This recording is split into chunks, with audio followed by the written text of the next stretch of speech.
Senhor é digno, Pai. Nós não somos nada, Senhor, sem a Tua presença, Papai. Recebe, Senhor Jesus, todo o nosso amor, todo o nosso louvor, Senhor. É para Ti, Deus. Em nome de Jesus, obrigada. Amém. Amém. Louvado seja o Senhor.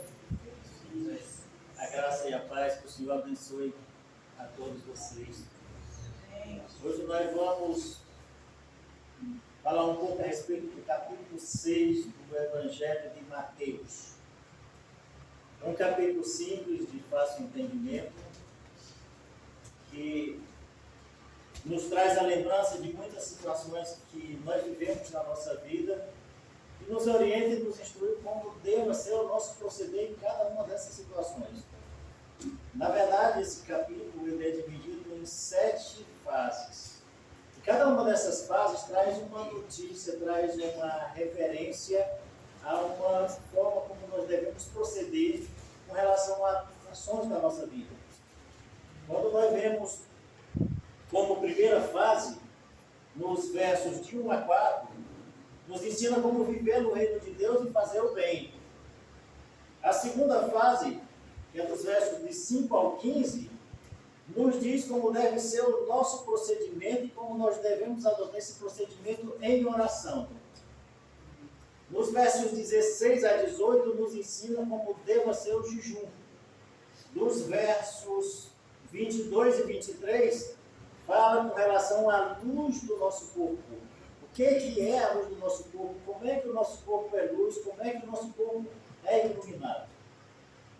No verso 24, nos orienta como nós devemos servir a Deus. E dos versos 25 ao 34, nos orienta como nós devemos confiar e descansar na providência divina. Então, esse capítulo ele é de simples e fácil entendimento, e se a gente compreender cada etapa dessa, como deve ser o nosso proceder, como nós devemos reagir, nos comportar, nós vamos estar vivendo uma vida espetacular aqui na Terra, com o Senhor no comando e no controle de tudo. E mais que isso, a Bíblia diz em Hebreus 11:6 que o Senhor é o galardoador da nossa vida. Então, quando nós cumprimos estas etapas, o Senhor está nos trazendo um presente, está nos abençoando como galardoador. Agora, nós temos que compreender que nós temos que viver exatamente como diz a palavra de Deus. Nós temos que proceder na nossa vida exatamente como nos é ensinado. Não pode ser diferente. A palavra de Deus não muda e ela não se adapta àquilo que nós queremos, ela não se adapta às nossas necessidades, ela não se adapta àquilo que nós acreditamos ser real e verdadeiro. Ela é real, ela é verdadeira. Então ela não se adapta a nós. Nós é quem temos que nos adaptar à palavra de Deus.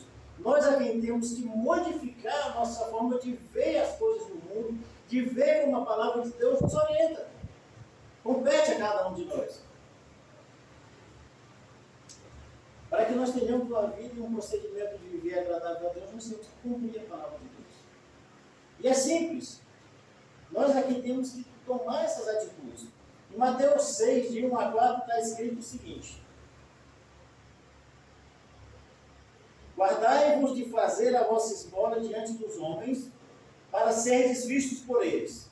Aliás, não tendes galardão junto de vosso Pai que está nos céus. 2.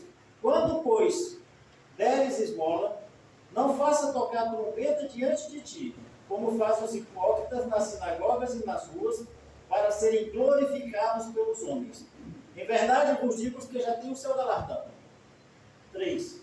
Mas, quando tu deres esmola, não saiba a tua mão esquerda o que faz a tua direita, para que a tua esmola seja dada em secreto, e teu Pai que vê em secreto, Ele mesmo te recompensará publicamente. Aqui quando fala em esmola, não é especificamente você pegar e tirar da carteira uma moeda e dar de esmola para alguém. É também isso.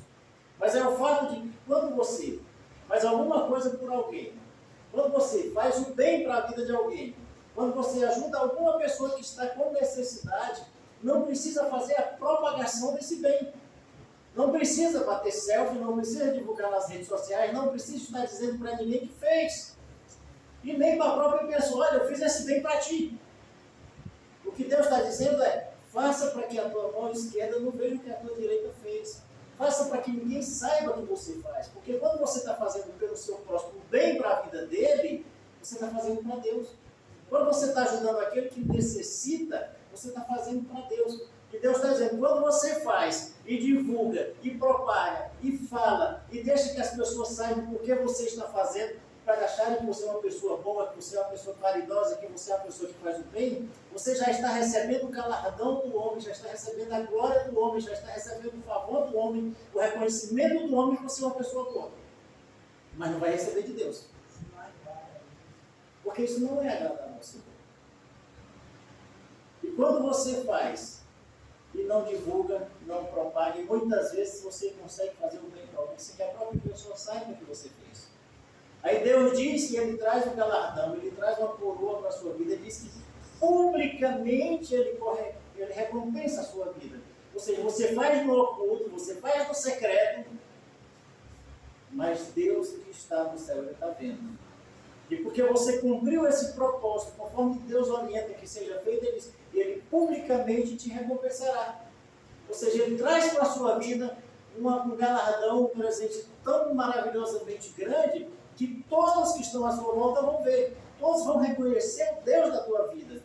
E vão saber que esse Deus é contigo, está te abençoando, está te presenteando de alguma forma por algo que você fez, que somente Ele sabia. E esse é o propósito dele com relação a estes 4 versículos. Nos ensinar, nos orientar que nós devemos fazer o bem, mas que como nós devemos proceder quando fazemos o bem. Nós não estamos aqui para julgar a vida de ninguém, nem achar que ninguém é merecedor, não. Se está precisando, independente de quem seja, e se nós temos condição de fazer, vamos fazer. Às vezes não é uma ajuda financeira que a pessoa precisa, às vezes não é um prato de comida que a pessoa precisa, é de uma palavra, um conforto, é um reconhecimento que precisa se levar para a vida dessa pessoa, é chegar nessa pessoa e perguntar se ela está precisando de alguma coisa, pedir para orar por ela, abençoar a vida dela. Isso às vezes traz mais alegria e felicidade no coração da pessoa do que um presente de dinheiro. E nós temos que ter essa compreensão em nós temos que entender que Deus quer que nós venhamos a ter esse tipo de procedimento. Que nós venhamos a exercer a nossa fé a tal ponto que a gente esteja voltado mais a entender a vida das pessoas, mais a fazer o bem para o próximo, sabedores que somos, que enquanto nós estamos cuidando do próximo, Deus está cuidando de nós. E quando nós estamos fazendo o bem para a vida do próximo, Deus está fazendo o bem para nós. E não precisa ninguém, absolutamente ninguém saber. Não precisamos propagar. Não precisamos dar uma cesta básica para ninguém, bater uma selfie com a pessoa e botar nas redes sociais. Se for possível, até que a própria pessoa não saiba. Porque o Senhor que sabe todas as coisas, que vê todas as coisas, Ele é quem vai cuidar de nós, Ele é quem vai nos abençoar no momento propício, na hora necessária, e vai fazer de uma forma tão maravilhosamente grande que todos vão ver. É esse o nosso Deus. Aí, ele, na parte 2, quando ele trata dos versículos seguintes, dos versículos 5 e 6, ele nos dá e diz como deve ser o nosso procedimento, que procedimento nós devemos adotar quando estivermos orando. E nós temos que compreender que esta lição que o Senhor traz para nós, num só capítulo, ele traz uma lição maravilhosa para a nossa vida em várias etapas. Ele diz o seguinte, verso 5, e quando orares, não sejas como os hipócritas, que, pois, se comprazem orar em pé nas sinagogas e às esquinas das ruas, para serem vistos pelos homens. Em verdade vos digo que já receberam o seu galardão.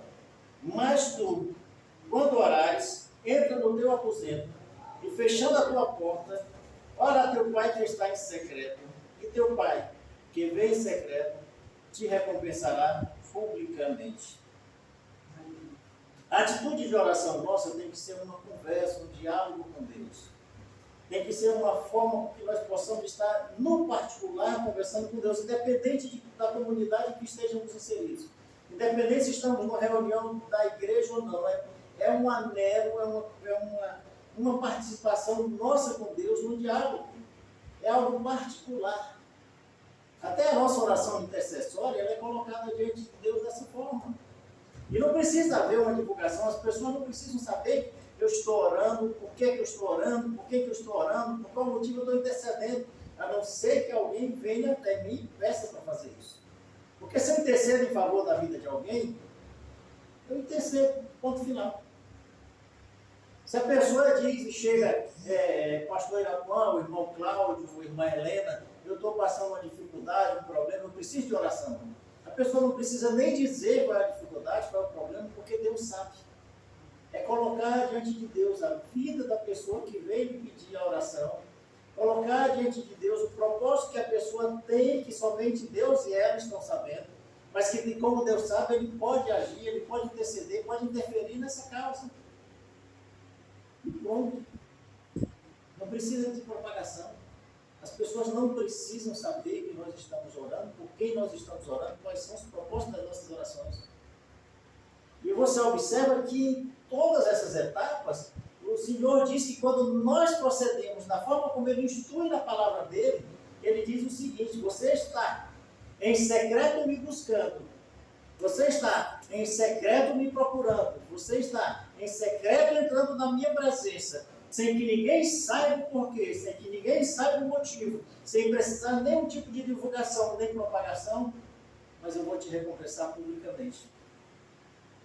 Compreende como é que Deus age? Você faz o que Ele diz, sem divulgar, sem propagar, sem fazer comercial de nada, sem mostrar para as pessoas que está fazendo, porque o mundo não precisa saber, mas Ele diz que a recompensa que vem para a sua vida é pública. A recompensa que Deus traz é de tal forma que ela é pública. Ele não traz uma recompensa em secreto. Ele não traz uma recompensa que é somente você e ele que vão ficar sabendo, não. Ele traz uma recompensa que todos vão ver, que todos vão se abismar e se maravilhar da glória dele, da grandeza dele, do poder dele, da manifestação dele na tua vida. Então, aprenda a se comportar e entrar na presença do Senhor da forma que Ele orienta, da forma que Ele instrui, que é simples. Basta a gente aprender e proceder dessa forma. Nos controlar para não fazer diferente, porque muitas vezes a nossa vontade é fazer diferente. Muitas vezes alguém chega e faz alguma coisa com relação à nossa vida, e a gente fala, mas eu fiz isso em teu favor. Mas eu fiz assim por fulano de tal, por Beltrano, e aí a paga que está me dando, como é que está suportando? Não é para fazer dessa forma. Se fez, esqueça. Porque o galardão quem dá é o Senhor.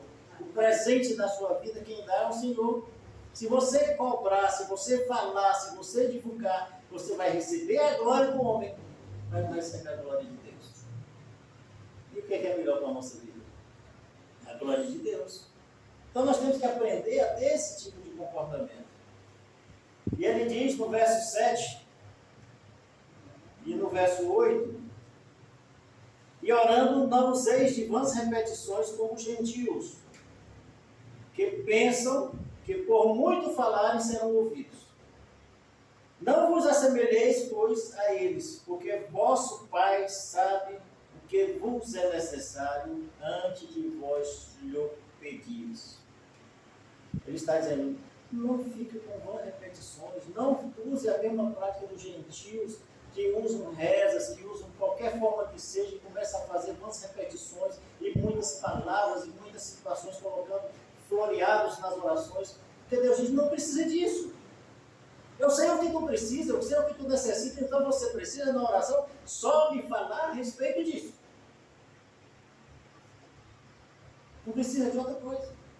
Agora, fala ao Senhor com a certeza de que está tendo um diálogo com Ele, na presença de um Deus que é Pai, que está te ouvindo, que sabe que você necessita, que tem a resposta para você, que tem a solução do seu problema, mas Ele está dizendo, cumpra o que está dito na minha palavra. Eu sei o que tu necessita, eu sei o que tu precisa, então, ao orar e entrar na minha presença, adota esse procedimento. Não use de vãs repetições, não faça orações longas, não faça floreado, não dê meia volta para dizer o que tu queres. Eu sei o que tu queres, eu sei o que tu precisa. Então seja preciso na sua oração. Especifica conforme a tua necessidade, porque Deus já sabe dela. Ele só quer ouvir dos seus lábios. Chora na presença do Senhor, fala o que tiver no teu coração, mas fala. Faz o que tiver que ser feito na presença de Deus, e não na tua homem. Não conta teus problemas para as pessoas lá fora, para os gentios. Eles não precisam saber o que você passa. Eles não precisam conhecer as lutas que você enfrenta. Somente Deus. Que benefício eles vão trazer para a tua vida? Que bem eles trazem ao saber dos problemas que tu enfrenta. Muitas vezes estão te abraçando e beijando e desejando que tu caia. Desejando que o seu negócio quebre, que não se concretize. Desejando que a enfermidade permaneça no teu corpo. Você não sabe o coração das pessoas. Nem todo mundo que te abraça e te beija quer o teu bem. Quer o teu melhor. Nem todo mundo com quem você convive torce pelo seu sucesso. Então coloca diante de Deus. É óbvio que há necessidade de a gente se aconselhar com alguém, de alguém ter um ouvido que ouça. Mas escolhe a pessoa certa.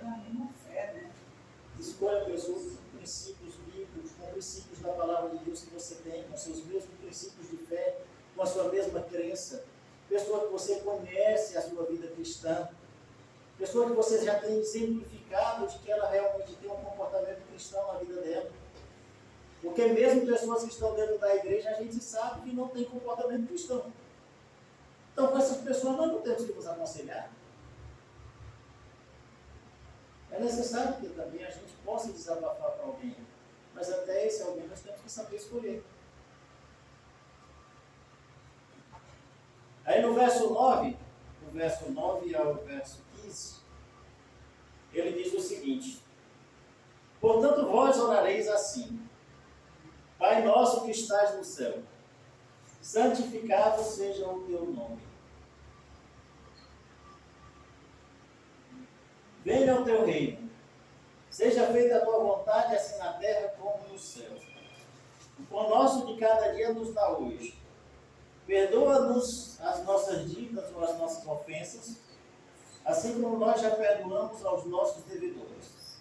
Não nos deixeis ou não nos conduza à tentação, mas livra-nos do mal, porque teu é o reino, é o poder e a glória para sempre. Amém. Verso 14. Porque se perdoardes aos homens as suas ofensas, também vosso Pai Celestial vos perdoará a vós. Se, porém, não perdoardes aos homens as vossas ofensas, também vosso Pai vos não perdoará as vossas ofensas. Ele aqui nesse modelo de oração, ele está nos trazendo o ensinamento de como devemos proceder ao entrar em oração, ao entrar na presença dele. Nós temos que, no princípio da nossa oração, reconhecer que Ele é nosso Pai, mas que Ele está no céu e que Ele é santo. Ele está no céu, Ele é nosso Pai e Ele é santo. Não podemos tratar Deus de uma forma diferente. Aí ele orienta no verso seguinte, que venha a nós o seu reino. Ou seja, na nossa vida, nós que dizemos ser cristãos, e que a palavra de Deus diz que o reino de Deus está em nós, porque Jesus Cristo fala que o reino de Deus não é como o mundo vê, mas que ele já está em nós. Ele diz: venha a nós o teu reino. Venha a nós o reino para que na nossa vida seja feita a vontade de Deus aqui, na terra, como ela é feita no céu. Mas que a vontade de Deus venha a ser feita na nossa vida aqui na terra, nós precisamos cumprir os princípios bíblicos. O reino de Deus tem que estar verdadeiramente em nós, para que assim como se dá a vontade de Deus no céu, seja aqui. Só que nós temos que compreender que a vontade de Deus no céu não resta nenhum questionamento para ela. Os anjos que ousaram questionar Deus, eles foram expulsos do céu. E Deus nos dá a oportunidade sempre, a cada dia, do arrependimento. Então, até no nosso questionamento, nos nossos pecados, nos nossos erros, o Senhor está sempre dando a oportunidade para nos arrependermos. Os anjos não tiveram oportunidade de arrependimento, mas nós temos.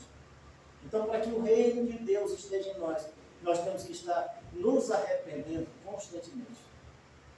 Reconhecendo a nossa condição de pecadores, reconhecendo os erros que praticamos, a transgressão, a iniquidade, a concupiscência da nossa vida. E nos arrependendo de sair, para que o reino de Deus permaneça sempre e eternamente em nós. E ele vem para o outro versículo e diz que não nos falte o pão, que o pão nosso de cada dia nos dá hoje. Ou seja, Deus é o provedor da nossa vida também no alimento. É o provedor da nossa vida em tudo aquilo que nós necessitamos, em tudo aquilo que nós buscamos, em tudo que nós precisamos. Ele é o provedor de tudo. E ele diz que o pão nosso de cada dia nos dá hoje. Ou seja, a gente não precisa estar preocupado com relação ao fato de que Deus venha trazer para a nossa vida o suprimento. Porque se nós estivermos caminhando na presença do Senhor, cumprimos o propósito do Senhor, não vai nos faltar alimento. Não vai nos faltar. Vamos ter sempre a provisão do Senhor na nossa casa. Vamos ter sempre a provisão do Senhor no nosso lar. Vamos ter sempre a fonte de renda que é necessária para que essa provisão esteja no nosso lar. Então, com Deus, a gente não precisa se preocupar com esse fato. Porque Ele vai ser sempre o provedor. Se nós dependemos exclusivamente dEle. E aí vem a questão do perdão. Nós temos que reconhecer, na nossa condição de pecador, que para obtermos o perdão de Deus, nós temos que antes perdoar aqueles que nos ofenderam. Ele deixa bem claro aqui, a condição que ele coloca é: eu só posso te perdoar se você antes perdoar a quem pecou contra você. Se você antes perdoar a quem te fez um mal, aquele teu inimigo, aquela pessoa que te persegue. Perdoa. Aquele que falou mal de ti, aquele que quis a tua derrota, que quis a tua destruição, que quis acabar com o teu negócio, que tomou teus clientes, aquela pessoa que de alguma forma te fez algum mal. Perdoa. Porque assim eu vou perdoar os teus pecados. Ele não colocou nenhuma condicionante aqui de qual tipo de perdão tinha que ser liberado por nós. Ele diz: perdoa. Ou seja, todo e qualquer pecado que possa ter cometido contra nós, nós temos que perdoar quem cometeu esse pecado. Para que o mínimo pecado nosso seja perdoado por Deus. Não, mas a pessoa lá do mundo é um gentil, não vigia, não sabe, e faz o que quer, e chega e apronta para cima de mim. Perdoa. Se for possível, não tenha relacionamento com essa pessoa, mas perdoa. O Senhor nos orienta para não termos ira com relação às pessoas, e se possível que a ira não chegue à noite, que a gente durma em paz. Então, toda vez que formos orar a Deus, vamos ter a certeza de que nós já abrimos os nossos lábios e de coração perdoamos aquelas pessoas que nos ofenderam. E quando é necessário que a gente converse com a pessoa, se não for, vamos perdoar. Não vamos considerar que a pessoa merece ou não o nosso perdão. Vamos perdoar. Vamos perdoar porque o Senhor assim quer que seja o nosso proceder.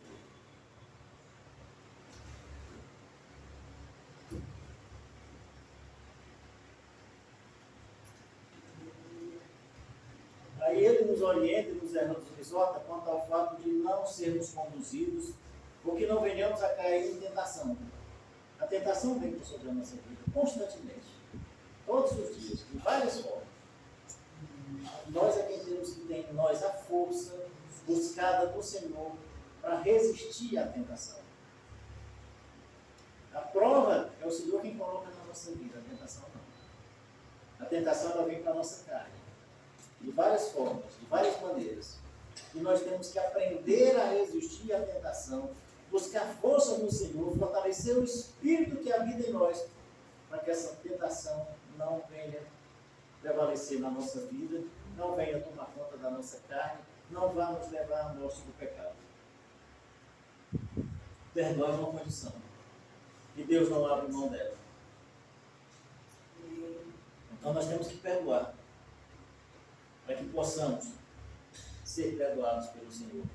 Ele não fala nem aqui de ser perdoado pelo próximo. Ele próprio só nos perdoa se nós aprendemos a perdoar. Então vamos praticar.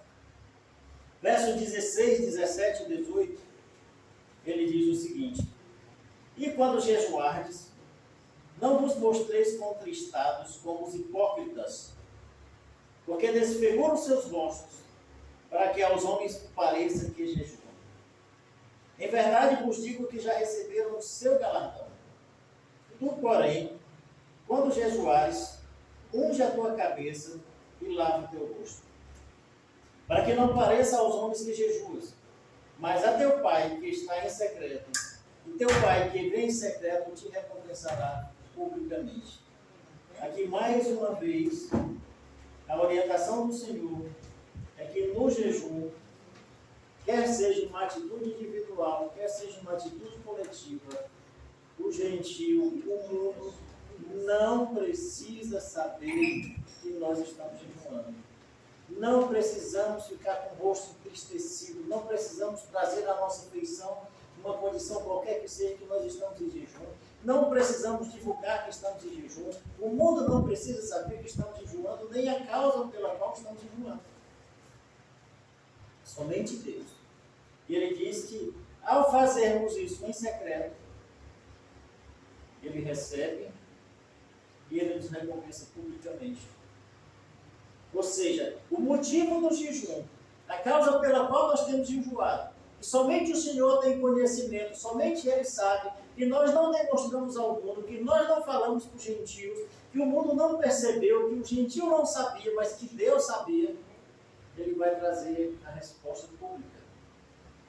Tudo que nós fazemos no cumprimento da vontade de Deus, quando entramos na presença do Senhor e buscamos ao Senhor, nós fazemos em secreto e Ele responde publicamente. Nós pedimos ao Senhor no nosso anelo com Ele, na nossa comunhão com Ele, no nosso relacionamento com Ele, somente nós e o Senhor, no quarto, aonde quer que seja, sem que o mundo saiba, sem que as pessoas tenham conhecimento, mas o Senhor em secreto recebe e nos dá um galardão público, nos dá um presente público, nos abençoa no público. E Ele está nos orientando isso, que todo o nosso relacionamento é com Ele, é somente com Ele. Tudo que nós colocarmos diante de Deus, é diante de Deus que nós temos que colocar. O mundo não precisa saber, os gentios não precisam ter o conhecimento. Ele sabe, Ele entra com a providência, Ele traz a solução, Ele dá a resposta, e é pública. Então a dor, o sofrimento, o problema, a dificuldade, a necessidade do cliente, a necessidade de uma melhora salarial, o que for, coloque em secreto diante de Deus, que a resposta vem no público. A resposta vem porque quando vem a promoção, todos na empresa vão saber que você foi promovido. Quando vem os novos clientes, todos vão saber que a sua empresa está crescendo. Quando vem a cura, todos vão saber que você foi curado. Quando vem o emprego, todos vão saber que você voltou para o mercado de trabalho. Quando vem a libertação, todos vão saber da transformação da sua vida. É público. Mas o seu comportamento, o seu relacionamento, a forma como você se dirige a Deus é secreto. Ele está dizendo aqui que todas essas coisas não precisam as pessoas saberem. Não precisa o mundo saber, somente Ele. E Ele é quem dá a resposta, Ele é quem traz o resultado. A coroa é dele, o galardão é dele para nós, a glória é dele na nossa vida. E se a gente falar com o homem, se a gente buscar no homem, a gente tem a glória do homem, mas não tem a glória de Deus. A gente tem o presente do homem, mas não tem o presente de Deus. Então os homens não precisam. As pessoas não precisam saber. Somente o Senhor. Mateus 19, 20 e 21, ele trata aqui dos investimentos e do recurso que chega nas nossas mãos. Ele diz: não ajunteis tesouro na terra, onde a traça e a ferrugem tudo consumem, e onde os ladrões minam e roubam. Mas ajuntei tesouros no céu, onde nem a traça nem a ferrugem consumem, e onde os ladrões não minam nem roubam. Porque onde estiver o vosso tesouro, ali estará também o vosso coração. Ele não está dizendo que a pessoa não possa ser rica, que a pessoa não possa ser próspera, que a pessoa não possa ter bens terrenos. Ele está dizendo que não acumule o que não é necessário. E o que você tenha o seu coração voltado para ajudar o seu próximo. Se emprestar, empreste como se não fosse receber. Se doar, doe. Não fale para ninguém. Não acumule aquilo que a traça e o ferrugem consome, que o ladrão carrega, que o ladrão tira de você. É óbvio que a riqueza é um dom de Deus e a Bíblia trata sobre isso. Mas ele está dizendo que o importante para a nossa vida é ajuntar tesouro no céu. E o ajuntar tesouro no céu é fazer o bem para o próximo. É ter um relacionamento de intimidade com o Senhor. É cumprir os propósitos da palavra do Senhor para com a nossa vida. Cumprir aquilo que nos orienta e nos instrui. Caminhar em obediência. Fazer exatamente como ele disse que tem que ser feito. Renunciar a nós próprios todas as manhãs. Renunciar ao nosso eu. E ter tudo na dependência de Deus. E quando a gente tem a nossa vida inteira na dependência de Deus, a gente vai fazendo automaticamente aquilo que é bom, que é agradável e que é perfeito, porque é a vontade de Deus. Porque a Bíblia diz que a vontade dele é boa, perfeita e agradável. Então, para a gente fazer a vontade de Deus, a gente faz o que é bom, faz o que é perfeito, faz o que é agradável com relação à palavra do Senhor. Podemos acumular riqueza na terra, mas o nosso coração não pode estar nisso aí. Porque nós temos que entender que nu nós viemos ao mundo e nu dele vamos sair. Não vamos levar absolutamente nada disso. E infelizmente, muito do que se acumula só resta confusão, discórdia, briga e contenda para os que ficam. Então, vamos acumular, tudo bem, vamos ter patrimônio, vamos ter, mas não vamos colocar o nosso coração nisso aí. Não vamos viver uma vida em busca de acrescentar cada dia mais. Porque Deus acrescenta. Pode ter certeza. Quando você começa a fazer o bem ao próximo, quando você começa a compartilhar com a vida do próximo, daqui que está te sobrando, Deus vai estar acrescentando mais. Porque Ele está vendo o seu coração. E está vendo que quanto mais Ele traz a sua mão, mais você tem um coração voltado para Deus, para ajudar o seu próximo. Então, vamos ter esse princípio. 22 e 23 fala sobre a luz do corpo. A candeia do corpo são os olhos. De sorte que, se os teus olhos forem bons, todo o teu corpo terá luz. Se, porém, os teus olhos forem maus, todo o teu corpo será tenebroso. Se, portanto, a luz que em ti há são trevas, quão grandes serão tais trevas? Aqui tem uma orientação clara com relação a que tudo que penetra em nós, que traz luz para o nosso viver, vem através dos olhos. Aquilo que nós olhamos, como nós detemos os olhos, no que nós detemos o nosso olhar, naquilo que nós absorvemos através do nosso olhar, que nós plantamos na nossa mente e desce no coração, tem que ser coisas que tragam benefício, tem que ser coisas que tragam bem, tem que ser coisas condizentes com a palavra de Deus. Porque se nós fizermos isso com relação à carne e retivermos no nosso coração o que nós vemos nos nossos olhos e que dê vazão a instintos carnais, nós vamos passar a ser trevas. E quão grande é essa treva? Então nós temos que aprender também a ser luz dentro de nós. A Bíblia diz que nós somos a luz do mundo, o sal da terra. E se nós formos luz dentro de nós, essa luz vai transbordar, vai florescer e todos vão ver a luz do Espírito em nossa vida. É a diferença, né? É a diferença que se faz. E para concluir, nós vamos aqui na parte 6. Na próxima semana a gente vê a questão de confiar e descansar na providência divina. Mas vamos ver aqui somente a Deus servir. É o verso 24. Ninguém pode servir a dois senhores, porque ou há de odiar um e amar o outro, ou se dedicará a um e desprezará o outro. Não podeis servir a Deus e a Mamon. Mais uma vez aqui ele fala do dinheiro. Porque Mamon é o Deus do dinheiro, é o Deus da riqueza, é o Deus da fortuna. Ele está dizendo, você não pode servir a Deus e ao dinheiro. Você não pode ser servo de Deus e ser servo do dinheiro. Ou ou você serve a Deus ou você serve o dinheiro. Ele não diz que não tenha, ele diz para não servir.